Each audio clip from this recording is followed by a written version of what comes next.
Hi hello friends, എല്ലാ കൂട്ടുകാർക്കും ഈ പുഴയും കടന്ന റിവ്യൂയിലേക്ക് സ്വാഗതം. അങ്ങനെ ജയബാലൻ ആശുപത്രിയിൽ ഇരിക്കുകയാണ്. അപ്പുറവും ഇപ്പുറവും മകനും ഭാര്യയുമുണ്ട്. ഭാര്യ പ്രവീണ പറയുന്നുണ്ട്, ജയബാലേട്ടനുള്ള ദേഷ്യമാണ് എൻ്റെ കുഞ്ഞിനോട് അവർ തീർത്തത്. എന്തായാലും ഈ പ്രായത്തിലുള്ള കുഞ്ഞിനോടൊക്കെ ഇങ്ങനെയൊക്കെ ചെയ്യാൻ പാടുണ്ടോ? ഡോക്ടർ പറഞ്ഞത് കേട്ടില്ലേ, ബുൾഡോസർ കയറിയിറങ്ങിയതുപോലെയാണ് എൻ്റെ മോൻ്റെ ശരീരത്തിൽ ഇപ്പോൾ അവസ്ഥ.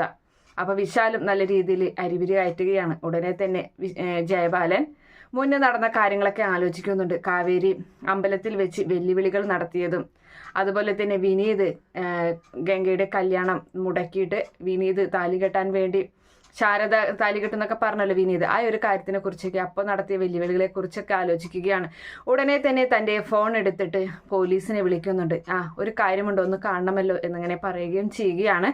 അതിനുശേഷമാണെങ്കിലും ഈ ശാരദയെ കാണിക്കുകയാണ്. ശാരദയുടെ മടിയിൽ യമുന കിടന്ന് കരയുകയാണ്. വിനീത് അരികിലിരിക്കുന്നുണ്ട്.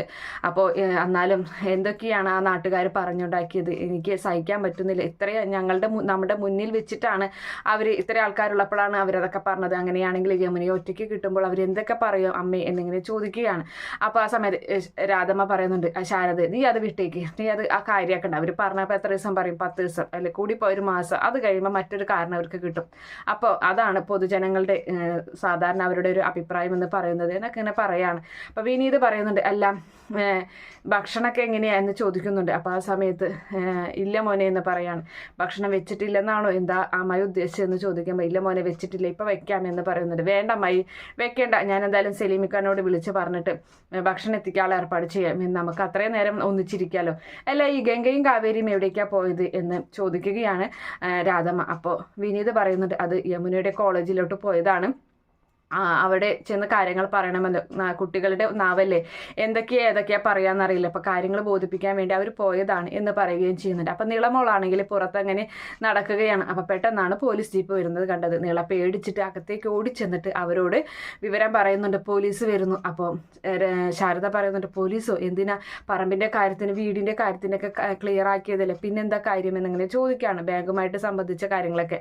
അപ്പോഴേക്കും എസ് ഐ അവിടേക്ക് വരികയാണ്. അപ്പോൾ വിനീത് പറയുന്നുണ്ട്, ഞാൻ ചോദിക്കാം അമ്മായി അവിടെ ഇരുന്നു എന്ന് പറഞ്ഞ് അങ്ങോട്ട് നിൽക്കുമ്പോഴേക്കും പോലീസ് അകത്തേക്ക് കടന്നു വരുന്നുണ്ട്. അപ്പോൾ എന്താ സാറേ എന്ന് ചോദിക്കുകയാണ്.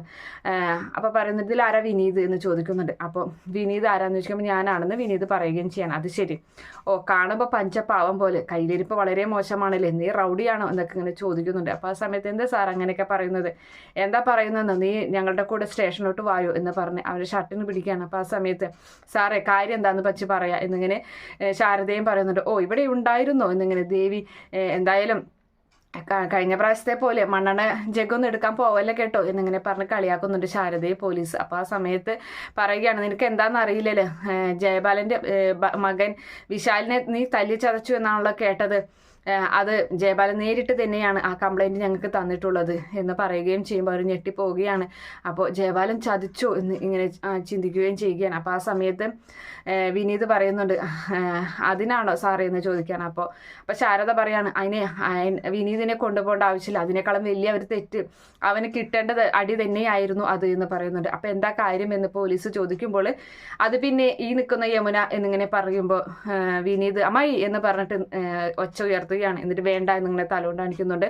അപ്പോൾ എന്താടാ നീ ഒച്ചെടുക്കുന്ന പോലീസിൻ്റെ മുന്നിൽ, ഇങ്ങോട്ട് വാടാ എന്ന് പറഞ്ഞിട്ട് പിടിച്ച് വലിച്ചു കൊണ്ട് പോവുകയാണ്. അപ്പോൾ പാമ്പിനെ കണ്ടു കഴിഞ്ഞാൽ ആരായാലും തല്ലിക്കൊല്ലും, ഇല്ലെങ്കിൽ അത് പിന്നീട് എപ്പോഴെങ്കിലും കൊത്തും, അങ്ങനെ മാത്രമേ ഞാൻ ചെയ്തിട്ടുള്ളൂ എന്ന് പറഞ്ഞ് വിനീതിനെ പിടിച്ച് വലിച്ച് അങ്ങനെ കൊണ്ടുപോവുകയാണ് പോലീസ്. പുറകെ ഇവർ കരഞ്ഞുകൊണ്ടും പോകുന്നുണ്ട്. അപ്പോൾ ആ സമയത്ത് നാട്ടുകാരൊക്കെ ഇതുപോലെ തന്നെ ആ സ്ത്രീകൾ വീണ്ടും അവിടെ വന്ന് നിൽക്കുകയാണ്. അവരൊക്കെ അത് കാണുന്നുണ്ട്. തിരികെ യമുന ആദ്യം തിരികെ കരഞ്ഞുകൊണ്ട് ഓടി വരുന്നുണ്ട്, പുറകെ അവരും വരികയാണ്.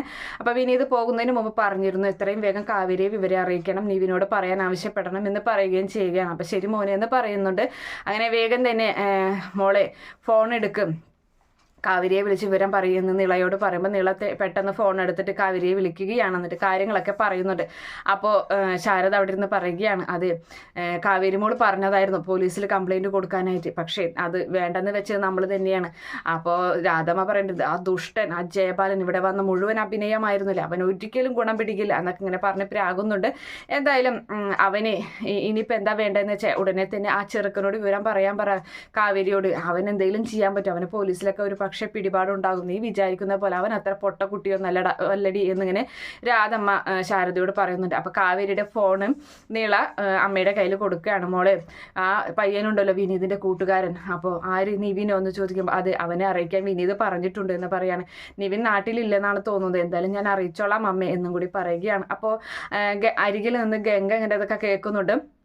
അപ്പോൾ ആ സമയം നമ്മുടെ ഇവള് പറയുകയാണ്, ഇത്രയും അമ്മ രാധമ്മയ്ക്ക് കുഴപ്പമൊന്നുമില്ലാതെ നോക്കണം, യമുനയെ ശ്രദ്ധിക്കണം അമ്മ എന്ന് പറയുമ്പോൾ ശരി മോളെ എന്ന് പറയുന്നുണ്ട്. അങ്ങനെ ഗംഗയോട് വിവരം പറയുമ്പോൾ ഗംഗയ്ക്ക് ഭയങ്കര സങ്കടമാവാണ്. അതിനുശേഷം യമുന പറയുന്നുണ്ട്, ഇതിനെല്ലാത്തിനും കാരണം ഞാനാണ്.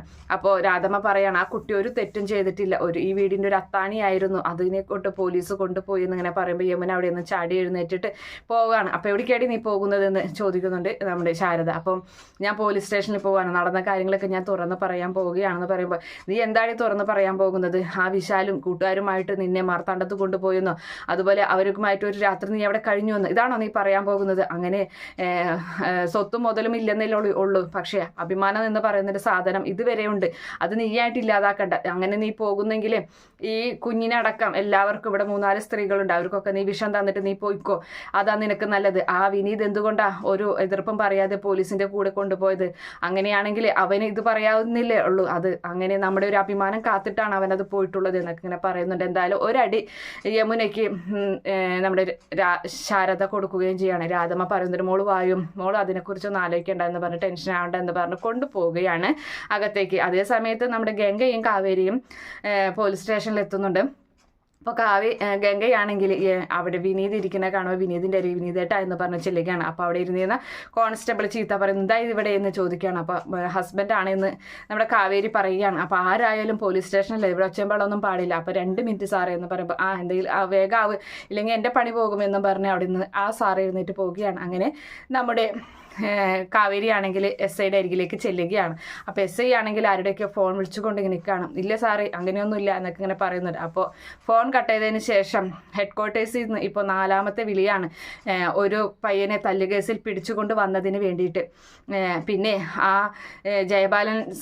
ജയബാലൻ്റെ പെങ്ങളുണ്ടല്ലോ രാജേശ്വരി, അവൻ്റെ ഒരു മകനുണ്ടല്ലേ നിവിൻ, അവനാൾ പുലിയാണ് കേട്ടോ. അത് അവൻ പറഞ്ഞിട്ടാണ് ഇപ്പോൾ ഈ 4ാമത്തെ കോൾ എനിക്ക് വരുന്നത്, അവൻ ഒരുപാട് പിടിപാടൊക്കെ ഉള്ള കൂട്ടത്തിലാണ് എന്ന് പറയുന്നുണ്ട്. അപ്പോൾ പറയാണ്, സാറേ അവൻ വിനീതേട്ടൻ ഒരു തെറ്റും ചെയ്തിട്ടില്ല, പിന്നെ ആരാ തെറ്റ് ചെയ്തത്? എന്തെങ്കിലും കുട്ടിക്ക് പറയാനുണ്ടെങ്കിൽ പറയ് എന്നിങ്ങനെ കാവേരി പറയുന്നുണ്ട്. അപ്പോൾ ആ സമയത്ത് കാവേരി പേടിച്ചങ്ങനെ നിൽക്കുകയാണ്, ഒന്നും പറയാതെ നിൽക്കുകയും ചെയ്യുന്നുണ്ട്. എന്തായാലും ഇതേ സമയത്ത് വീട്ടിലാണെങ്കിൽ നമ്മുടെ ജയബാലൻ മകനെ ഊട്ടുകയും അതുപോലെ തന്നെ അമ്മ അവിടെ ഭയങ്കര ഹാപ്പിയാണ്, വിനീതിനെ അറസ്റ്റ് ചെയ്തതിൻ്റെ പേരിലൊക്കെ നല്ല സന്തോഷത്തോടെ നിൽക്കുകയാണ്.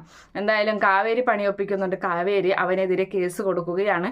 അപ്പോൾ ജയബാലനെ SI വിളിച്ചിട്ട് പറയുന്നുണ്ട്, അതെ ജയബാലൻ സാറേ, കാര്യങ്ങൾ വിചാരിച്ച പോലെ എൻ്റെ കയ്യിൽ നിൽക്കില്ല, ഇത് വലിയൊരു തെറ്റാണ്, നിങ്ങളുടെ മകനെ വിശാലിനെ അവിടെ നിന്നും വിലങ്ങിട്ട് പോരും, അത് ജയബാലിന് കാണാൻ സാധിക്കില്ല, അത് സഹിക്കാൻ പറ്റാത്തൊരു കാഴ്ചയായിരിക്കും, അതുകൊണ്ട് കൂടുതൽ കളികളൊന്നും കളിക്കണ്ട എന്നൊക്കെ ഇങ്ങനെ പറഞ്ഞ് അങ്ങനെ ഭീഷണിപ്പെടുത്തുന്നുണ്ട് ഈ പറയുന്ന SI ജയബാലിനെ ആകെ പേടിച്ച് വിറയ്ക്കുകയും ചെയ്യണം. എന്തായാലും വിനീതിന് ഉടനെ തന്നെ വിട്ടയക്കുകയും ചെയ്യുന്നൊരു ഭാഗമൊക്കെയാണ് എന്തായാലും ഇന്നത്തെ എപ്പിസോഡിലും നാളത്തെ പ്രൊമോ ആയിട്ട് കാണിച്ചിട്ടുള്ളത്. ഈ റിവ്യൂ ഇഷ്ടപ്പെടുകയാണെങ്കിൽ ഈ ചാനൽ ഒന്ന് സബ്സ്ക്രൈബ് ചെയ്ത് സപ്പോർട്ട് ചെയ്യണേ. Okay friends, bye, thank U.